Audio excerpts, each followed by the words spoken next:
খুলনা নগরীর shipyard Rupsa stand রোডটি দীর্ঘদিন সংস্কার না করায় চলাচলের অনুপযোগী হয়ে পড়েছে।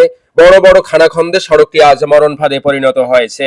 খুলনা মহানগর বিএনপি সাধারণ সম্পাদক শফিকুল আলম তুহিন তার নিজ উদ্যোগে সাধারণ মানুষের দুর্ভোগ কমাতে দলের নেতা কর্মীদের সাথে নিয়ে সংস্কার কাজের উদ্যোগ গ্রহণ করেন। সংস্কার কাজটি চলাকালীন অবস্থায় বিএনপি সাধারণ সম্পাদক শফিকুল আলম তুহিন বলেন, দেখুন, এইটা শিপইয়ার্ড রোড, স্ট্যান্ড রোড বলা হয় একে।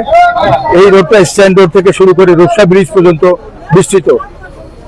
এই রাস্তাটি দীর্ঘ 10 বছরের অধিক সময় এই একই অবস্থায় এই এলাকার 2টি ওয়ার্ডের অসংখ্য লক্ষ লক্ষ মানুষ, এই এলাকায় মানুষ কষ্ট পাচ্ছে। গত পরশুদিন রাতে গল্প দিয়েছে একটি ইজি বাইক এখান থেকে রাস্তা দিয়ে পার হওয়ার সময় এই খাদের মধ্যে পড়ে গিয়ে অনেকেই আহত হয়েছেন। একজন মহিলা এখন খুলনা মেডিকেল কলেজ হসপিটালে, যার এখনো জ্ঞান ফেরেনি। গতকাল আমাদের ছিল, সেখানে আমাদের জাসাসের আব্দুল জলিল এটি উপস্থাপন করেন এবং তাৎক্ষণিকভাবে আমরা সিদ্ধান্ত নেই যে বড় বড় খানাখন্দ যেগুলি আছে সেগুলি আমরা মহানগর বিএনপি এবং অঙ্গ সংগঠন, বিশেষ করে যুবদল, স্বেচ্ছাসেবক দল, ছাত্র দল, কৃষক দল, আমাদের মহিলা দল, আমাদের শ্রমিক দল, সবাইকে নিয়ে আমরা তখন সিদ্ধান্ত নেই যে আমরা এই খানাখন্দ আমরা বন্ধ করে দেব। যেহেতু যারা দায়িত্বপ্রাপ্ত আছেন তারা নির্বিকার অথবা তারা দেখছেন, কিন্তু বিষয়টি আমরা শুধু দেখেই চুপ থাকলে হবে না।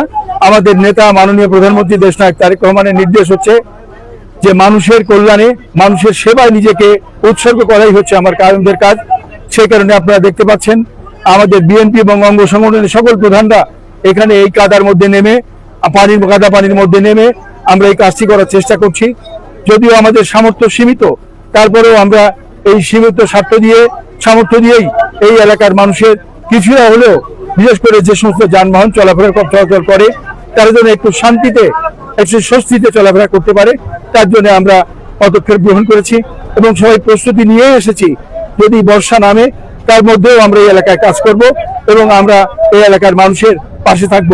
অতীত আমরা এই এলাকায় রাস্তা সংস্কার মেরামতের জন্য দীর্ঘ 6 কিলোমিটার ব্যাপী আমরা মানববন্ধন করেছিলাম।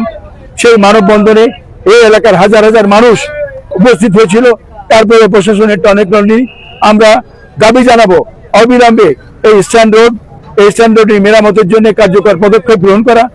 আমরা এখান থেকেই মাননীয় প্রধানমন্ত্রীর কাছে আহ্বান জানাবো, বিষয়টি তার নেক নজরে এসে বিষয়টি যেন অতি দ্রুত কাজটি হয় এবং এই এলাকার লক্ষ লক্ষ মানুষ যেন উপকৃত হয়, সেই জন্য আমি আবেদন জানাচ্ছি।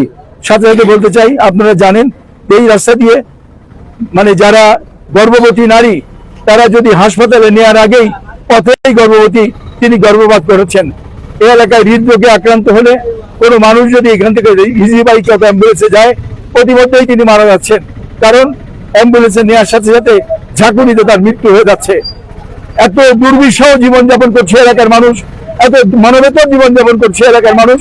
সেই জন্য এলাকার মানুষের সাথে আমরা সরকার এবং প্রশাসনের প্রতি দাবি জানাচ্ছি, অবিলম্বে কার্যকর পদক্ষেপ গ্রহণ করুন।